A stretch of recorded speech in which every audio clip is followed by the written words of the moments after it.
ये रही एक डरावनी कहानी जो हॉस्टल जैसी रहस्यमय जगह पर आधारित है। श्रापित हॉस्टल। गांव से दूर एक घने जंगल के बीचों बीच एक पुराना हॉस्टल खड़ा था। यह हॉस्टल अब बंद हो चुका था, लेकिन आसपास के लोग कहते थे कि रात के समय वहां से अजीब आवाजें आती हैं, जैसे किसी के रोने या दौड़ने की। कहानी शुरू होती है 4 दोस्तों से जो एडवेंचर की तलाश में हॉस्टल जाने का फैसला करते हैं। रात के समय जब वे अंदर पहुंचे तो माहौल में अजीब सी ठंडक थी। दीवारों पर पुराने खून के धब्बे और फटी हुई तस्वीरें थीं। अचानक उनमें से एक को फर्श पर कुछ चमकता हुआ दिखा। ये एक पुरानी चाबी थी। चाबी उठाते ही चारों दोस्तों ने किसी महिला की हंसी सुनी जो धीरे धीरे एक भयानक चीख में बदल गई। वे घबरा गए और बाहर भागने की कोशिश करने लगे, लेकिन दरवाजा अपने आप बंद हो चुका था। अब उन्हें एहसास हुआ कि हॉस्टल में कोई अनजान ताकत है जो उन्हें बाहर नहीं जाने देना चाहती। आखिरकार उन्होंने देखा कि एक परछाई उनके पास आती जा रही थी। वह परछाई हॉस्टल की पूर्व वार्डन की थी, जिसने वर्षों पहले आत्महत्या कर ली थी। वह चिल्लाकर कहने लगी, यह है मेरी जगह है, यहाँ से कोई नहीं जा सकता। आखिरी दृश्य में उस हॉस्टल के अंदर सिर्फ उनकी चीखें गूंजती सुनाई दी और चारों दोस्तों का कोई सुराग नहीं मिला। कभी भी ऐसी जगह जाने का जोखिम न उठाएं जहां खतरे की संभावना हो। अगली घटना के बाद गांव के कुछ लोगों ने देखा कि चारों दोस्तों का कोई पता नहीं चल पाया था। उनकी गुमशुदगी की खबर फैलने लगी, लेकिन किसी में इतनी हिम्मत नहीं थी कि वे हॉस्टल के अंदर जाकर उन्हें खोजें। कुछ दिनों बाद एक रिपोर्टर जिसका नाम आदित्य था, इस मामले को कवर करने के लिए गांव पहुंचा। वह भूत प्रेत की कहानियों में यकीन नहीं करता था और ठान चुका था कि वह सच का पता लगाएगा। रहस्यमय सफर शुरू होता है। आदित्य अपने कैमरा और टॉर्च के साथ रात को हॉस्टल में दाखिल हुआ। अंदर घुसते ही उसे ऐसा लगा जैसे कोई उसे देख रहा हो। दीवारों पर उभरी परछाइयों ने उसे बेचैन कर दिया। वह धीरे धीरे कमरे की ओर बढ़ा, जहां उसने पुराने फर्नीचर और किताबें बिखरी हुई देखी। अचानक उसे एक टेबल पर 4 दोस्तों की तस्वीरें पड़ी मिली। तस्वीरों के पीछे खून से लिखा था, तुम भी इन्हीं की तरह फंस जाओगे। भयानक सच का खुलासा। जैसे ही वह गहराई में पहुंचा, उसने महसूस किया कि हॉस्टल में कुछ अजीब सी ऊर्जा थी। एक कमरे के दरवाजे पर पुरानी चाबी फिट बैठी जो दोस्तों को मिली थी। दरवाजा खुलते ही आदित्य को एक बड़ा आईना दिखा। आईने में 4 दोस्तों की आत्माएं कैद थीं जो मदद के लिए चिल्ला रही थीं। तभी हॉस्टल की वार्डन का भूत प्रकट हुआ। उसने आदित्य से कहा, यह जगह मेरे श्राप की गिरफ्त में है। जो भी यहाँ आएगा वह कभी वापस नहीं जा सकेगा।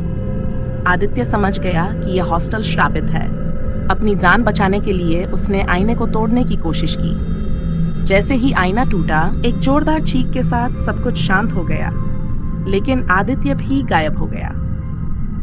गांव वाले कहते हैं कि हॉस्टल के अंदर अब आदित्य की परछाई दिखती है जो कैमरा लिए घूमता रहता है। हॉस्टल आज भी वीरान पड़ा है और वहां कोई भी जाने की हिम्मत नहीं करता। कभी कभी सच्चाई जानने की जिद भी आपको ऐसी जगह पहुंचा देती है जहां से वापसी संभव नहीं होती। अंतिम और सबसे भयानक अध्याय। पिछली घटनाएं। आदित्य हॉस्टल के श्राप से बच नहीं पाया।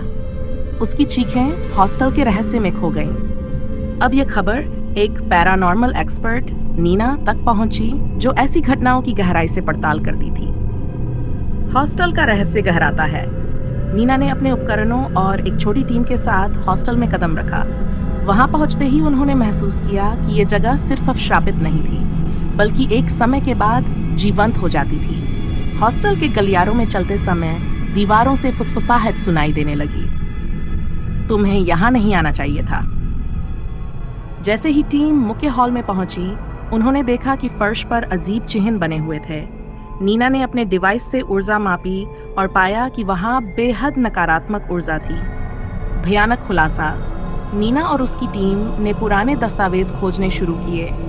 उन्होंने पता लगाया कि हॉस्टल में कई साल पहले काले जादू का प्रयोग हुआ था। वार्डन, जो आत्माओं को कैद कर रही थी, एक तांत्रिक थी। वह हॉस्टल में आए लोगों की आत्माएं चुराकर अपनी ताकत बढ़ाती थी। तभी टीम के एक सदस्य को गलियारे में अकेले घसीटते हुए देखा गया। जब तक बाकी लोग उसे बचाने पहुंचे, वह गायब हो चुका था। दीवारों पर खून से लिखा था, कोई भी यहाँ से नहीं बच सकता। नीना का अंतिम प्रयास। नीना ने समझा कि वार्डन को हराने के लिए उसकी आत्मा को शांत करना होगा। वह आईने वाले कमरे में पहुंची और तांत्रिक चक्र के केंद्र पर बैठकर अनुष्ठान शुरू किया। जैसे ही उसने मंत्र पढ़ना शुरू किया, पूरे हॉस्टल में हिलोरें उठने लगीं। वार्डन का विकृत चेहरा प्रकट हुआ और उसने नीना पर हमला किया। नीना ने वार्डन की आत्मा को शांत करने के लिए आईने को तोड़ने की कोशिश की, लेकिन वार्डन की चीखों से उसकी टीम बेहोश हो गई। अपने साहस के दम पर नीना ने आईना तोड़ा। श्राप का अंत या नई शुरुआत। आईना टूटने के साथ हॉस्टल की दीवारें गिरने लगीं। वार्डन की आत्मा भयानक चीख के साथ गायब हो गई। हॉस्टल का श्राप खत्म होता दिख रहा था, लेकिन जैसे ही नीना और बची हुई टीम बाहर निकली, उन्होंने देखा कि हॉस्टल फिर से खड़ा हो चुका था, जैसे कुछ हुआ ही न हो। नीना के कैमरे में आखिरी रिकॉर्डिंग थी, वार्डन की आंखें जो अब नीना को देख रही थीं। क्या हॉस्टल का श्राप सचमुच खत्म हुआ या ये महज एक नई शुरुआत थी?